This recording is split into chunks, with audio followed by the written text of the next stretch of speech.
Well, welcome once again. This is the Doctor of Digital from the Doctor of Digital podcast. The purpose of the show is to transform your business and life with education and inspiration. I introduce busy business leaders to trends in business, technology, and marketing to highlight people you should know. Feeling overwhelmed by today's constant outrage and division? What if there was a way to navigate complex issues with respect and find common ground?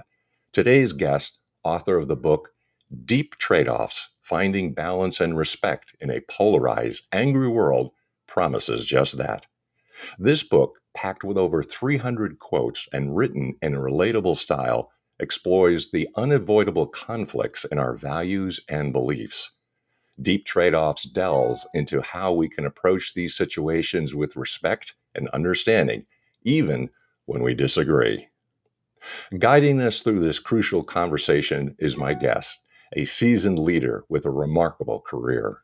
He boasts a background spanning CEO roles in startups and turnarounds, along with experience at Procter & Gamble in consumer marketing.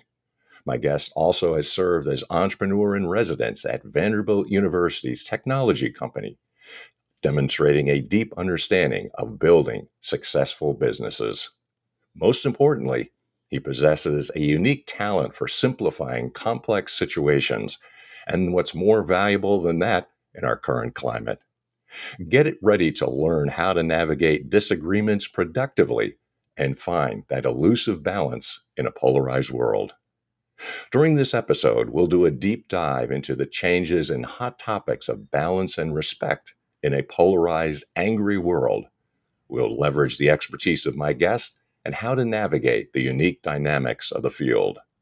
By the end of this episode, you'll be better equipped to know what to do, and I encourage you to contact my guest, Mike Hassell, author of Deep Tradeoffs. With that, I want to welcome Mike to the program. How are you today, sir? Great, Mick. It's terrific to see you. Likewise, I've been very excited to talk to you, and I can't believe all the things that we have in common. But I'm really curious if you could tell us a little bit about your background and how did you get into this field in the first place to write a book like this?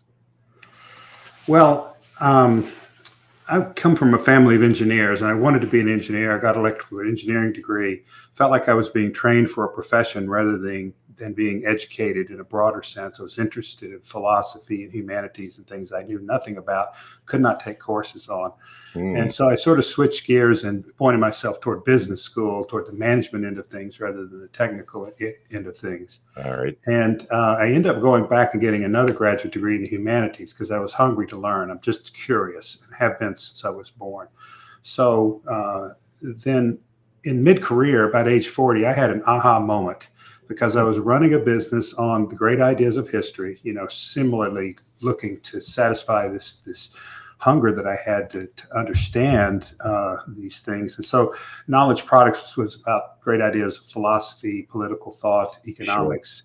Sure. And we did one on moral problems of our age. And in working on that, I had this aha moment that, hey, all that I'm trained to do is not suited to solving these problems. Right. Because there's not an answer to a moral problem. These are competing values, both of which cannot be realized, but they have to be balanced and managed and interconnected and interwoven in a skillful way. So I've spent the last 25 years since that observing more examples of trade-offs.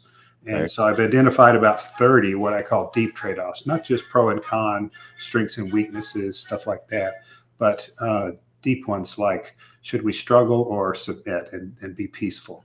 Right? Should we live in our imagination or in physical reality? Should we search for liberty or equality? Wow. Those two complete. If you're going to be more equal, you've got to quash liberty. So there's a bunch of these that I'm looking forward to talking with you about some of them. Yeah, I can't even think of a more appropriate topic than what you're addressing here, because if you want to see a polarized, angry world, we are in it. But now that's Yes. been quite a while, it's been some time. Could you tell us a little bit about the changes that you have seen over the last several decades or so? Well, when I got out of business school, FedEx was new, CNN was new. Hmm. Microcomputers weren't really happening yet. Wi-Fi was a decade or two into the future. So, it's like that old story about getting children to sit down and look at a dial-up phone or, this floppy disk into a computer.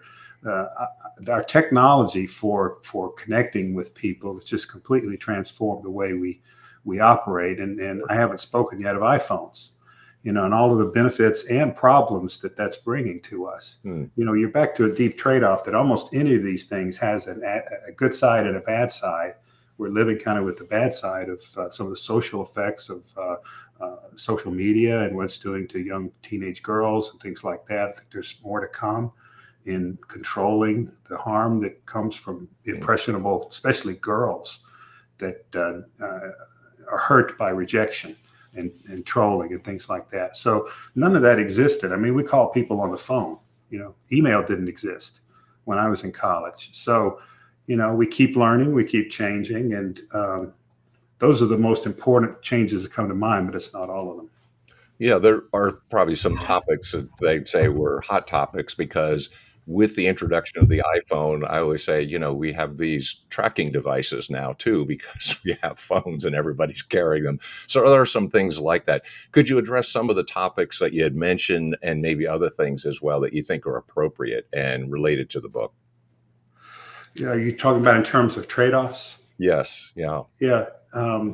I choose three of them for the first volume. I have in mind that there may be as many as 8 volumes of this, but the three Oh. that I deal with initially are peace and struggle, imagination and reality, Mm. and honesty and deception.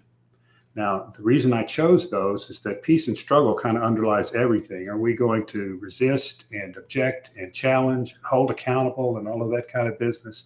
Or are we going to forgive and reconcile and be settled? Striving is not peaceful, and so we all claim we want peace, but we want peace on our terms. Mm. We could get the polarization done right now if people would just resign and do it the other guy's way, but people are not going to do that. They want things to Right. be True. aligned with their values, and so an example is I'm quite big on liberty. I believe in the founders' vision of a country that was run based on people's conscience, Sure. uh, and now we have politics that are trying to control the excesses of that, and are very big on equality and accountability, blaming people for things that their ancestors did. Hmm. And there's a clear imbalance in that. One of the other things that comes to mind is we look to science for solutions to this, and science can't solve it. Yeah. Back to my aha moment. You can't reconcile the problems of abortion by some formula. There's duty not to harm. There's duty, respect for law, respect for autonomy, with people making their own decisions. Those things have to be reduced or increased in some measure that we can't seem to agree on. But that's the challenge, is this balance. It's not finding a scientific answer that's going to trump everyone and get us to a universal solution. Yeah, absolutely. The idea of peace is interesting. It reminds me of what they said about the Romans, right? So the Romans would conquer and destroy somewhere, and then they called it peace, because Yes. it's one-sided. It's not really Yeah. peace. It just means the Romans dominated people.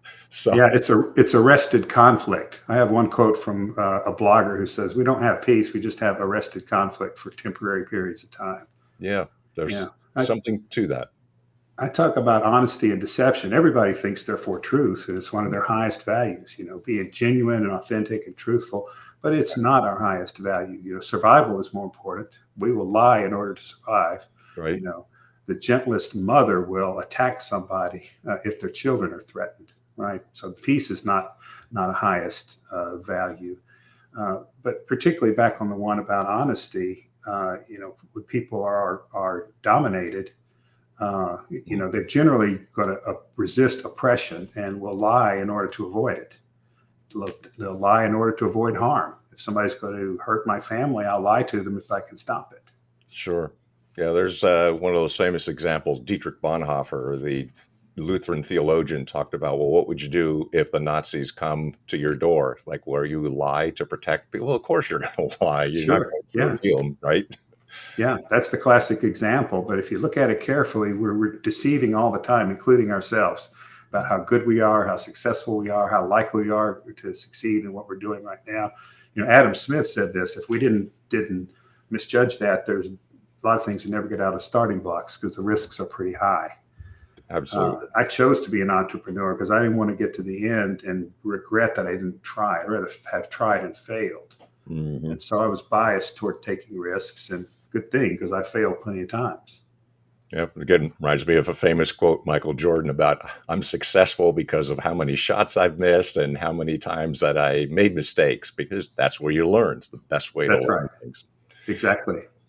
Yeah, I'm curious if you could say something about generally recommending business owners or leaders, because you have a unique approach. And how would you say, and what are some of the groundbreaking ideas that you would like to reveal from the book?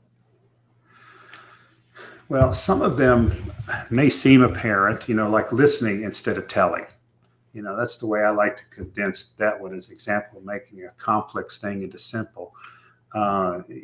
We often think we know the answer and we're trying to persuade the other side to come to our point of view, right? But they have different experiences and different priorities and different way of applying principles and values. And, Mm-hmm. I'm not going to really reconcile with somebody that just wants to tell me why I'm wrong.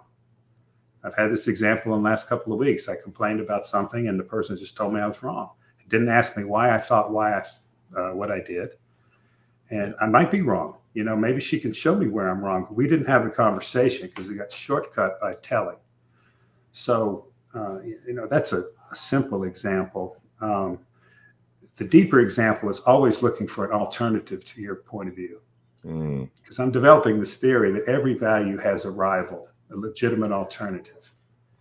So you think of any value that you're really committed to. Kindness might be the one you'd think would be hardest to overcome. What's wrong with being kind? Well, football coaches will tell you sometimes it doesn't work. Yeah. Right.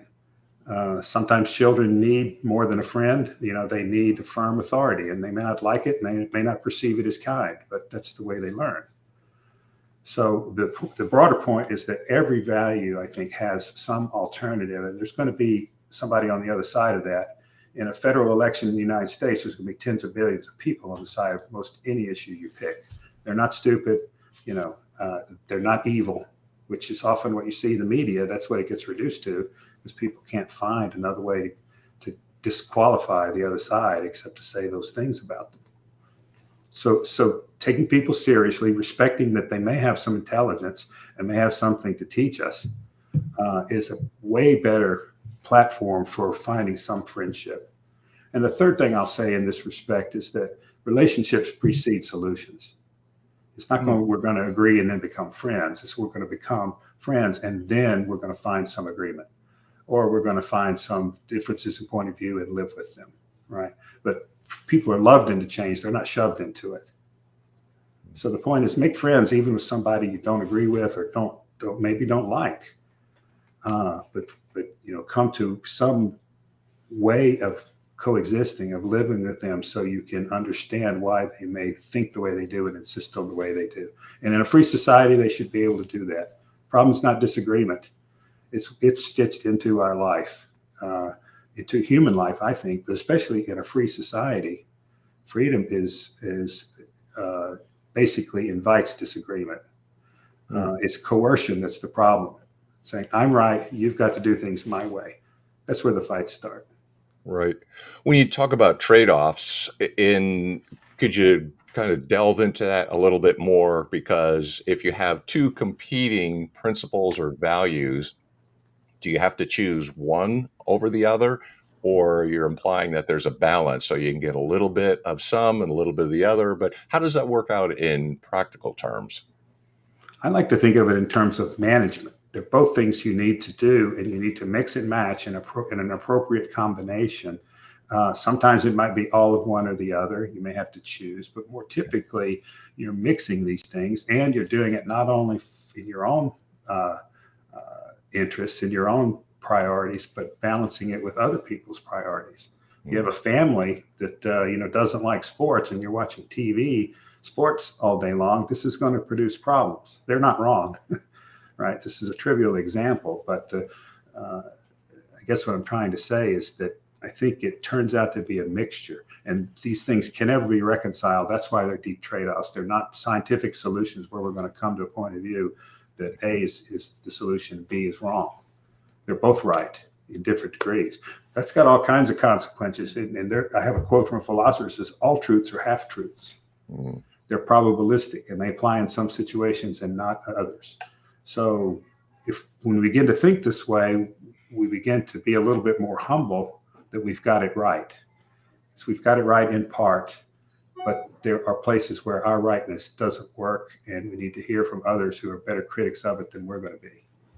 It always sounds to resonate with so many things. Like famous quote I always, or a common quote is, truth is a hard deer to hunt. It's a Native American expression. I go, yeah, it's really true. When a lot of us are younger, we think it's all black and white. And as you get older, you go, there's a lot more gray in there than I ever thought. Are you thinking about the book in terms of applying to any particular field, or is it general, or what would you say? Because you mentioned even relationships too. This is on the level of personal relationships and family relationships as well. I think one of the fascinating things about it is that it's so broad and it can be applied, Okay. So, my dream would be this ends up being like chicken soup for the soul. And you have one for business, you have one for religion, and you have one for nonprofits, and because they all have their own versions of these kind of problems, and you could apply them in a specific way. I don't plan to do that myself because I don't think I can live long enough to write all of that out. But it's an interesting prospect if we ever get there. My interest is in expanding from the 3 I've talked about in volume 1 to the 30 that I've already been thinking about and collecting quotes about and finding ways to articulate. These things are generally beneath our immediate awareness. We're dealing with them all the time, but we're not necessarily conscious of them. So one of my friends called this kind of a call to consciousness. It's not that we don't know this, but we're not dealing with it and not quite accepting that there's this rivalry. One thing I just flew across my mind a second ago is we have people trying to shut down other people's speech because it's false. Well, we just talked about the elusiveness of truth. Who am I to say that it's false, right? And this is a disease in our culture that we're not even willing to listen to somebody to see why they think what they think is true. It's the reason in the law, you don't prosecute liars. Yeah. There's certain forms of libel and things like that, but generally it's up to the person hearing to judge what's true or not, and not go to the police and say, he told me a fib, put him in jail. It's not illegal. Because he may think it's true, right? His truth is not my truth. So, here you get into absolute truth versus relative truth, and people fight again over that. In the end, truths are tentative. Even scientific truths get overruled. No question. That's exactly what I was thinking. It's Thomas Kuhn, the paradigm shift, because science is not fixed. It's constant revision. And there are times that say, well, there's an entire paradigm shift because the whole universe has changed based on new scientific knowledge. So you have to be open to things, even things that seem very strange and even heretical, because there may be something to that. And the example of that I talk about in Deep Tradeoffs in the book is Isaac Newton discovered gravity and force equal mass times acceleration. It works great for normal frames of references that people live on the surface of the earth. It does not work at cosmological scale. Yeah. Einstein had different formulas that changed the notion of gravity at that scale. It does not work at subatomic scale. And so we increased our field of vision. Newton couldn't see the outer reaches of the universe like we can, nor the atom. So he wasn't wrong. He's still not wrong for the frame of reference he was talking about. But we see new things and we develop new rules for it. And who knows what we haven't seen yet. So these truths are never ultimate and permanent. With your background, I'm wondering if you could say something about what is your expertise and how do you apply this to maybe business or life? or society for that matter. But what kind of actionable tips could you provide? Um, when I was writing this and sharing it with others, I often got the question, what do I do with this? Yeah. Now I'm made aware of this in a little better way. So I wrote a fourth chapter that's got about 100, things taken from other people about how to deal with disagreement. One really good one is to just use the simple phrase, have you considered? Mm, yeah. It doesn't tell somebody they're wrong. It doesn't tell somebody that they're ignorant or incomplete. It's just, have you thought about this? The CEO of Procter and Gamble was known for that. He never gave instructions, because then you don't have people thinking for themselves and they'll let you fail. Yeah. You've told them to do something and they don't think it's right, but they'll do it and then it'll fail and I'll show you. Right. So if you want people engaged, you respect their intelligence and just use a question like, have you considered? What about this? And they're more questioning than telling, as I mentioned before. Sure. So I think of that as process. That fourth chapter here are techniques and tactics and processes we can use in the way we treat one another. That's what you mostly read, I think, when people are talking about conflict and polarization. What I'm trying to get to is something a little bit different, which is this clash in values that we all have, and learn to see things in a more equivocal way. That means equal voice, right? Yeah. Equivocal. So you recognize the legitimacy in two competing ideas. And once you're sensitized to that, you see it in everyday news. I go through the newspapers and I make a little mark and I put it in a file for a future chapter about force versus persuasion, for instance. About nature and civilization. We're one way in nature, we're a different way in civilization. What does that mean? So you see it all the time if you're just sensitized to it. Right. And you're looking for it. You've got some actionable tips, you've got some great suggestions, and I would even say groundbreaking because this is a polarized, angry world. Now that people know about your background and what you offer and the insights in the book, how do people get a hold of you? How do you get in touch? And what would you recommend? Is the book available? Where is it? Those kinds of things. I'm The book curious. is on Amazon. I'd recommend people check out the reviews and just get a sense of how people respond to this. Some people say things like, it's made my career better. I want to share it with all my bosses, so they can help us apply this to our business. Yesterday, I ran into a lady who said, this has made me more hopeful for the future. Good. Because, some people come up to me and say, this started with Trump, didn't it? Well, no, it started before the founding, but Yeah. particularly in a democracy, they were very aware that people are going to be in factions and compete with ideas.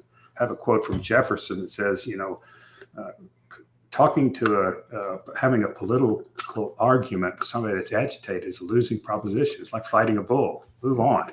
And this was in 1700s. He called John Adams a witch. Adams called him a hermaphrodite. We think of these as noble, great people. They scrapped like the best of us. They were nasty, but they became friends at the end of their life. So, in terms of your question, I have a website. It's called deeptradeoffs.com, www.deeptradeoffs.com. Okay. It's basically a placeholder at this point. It's got some reviews and a link to Amazon to buy the book. You could go in a bookstore and ask for it, but bookstores are hard. There's so little space and so many titles. They can order it, but they won't have it in stock. Right.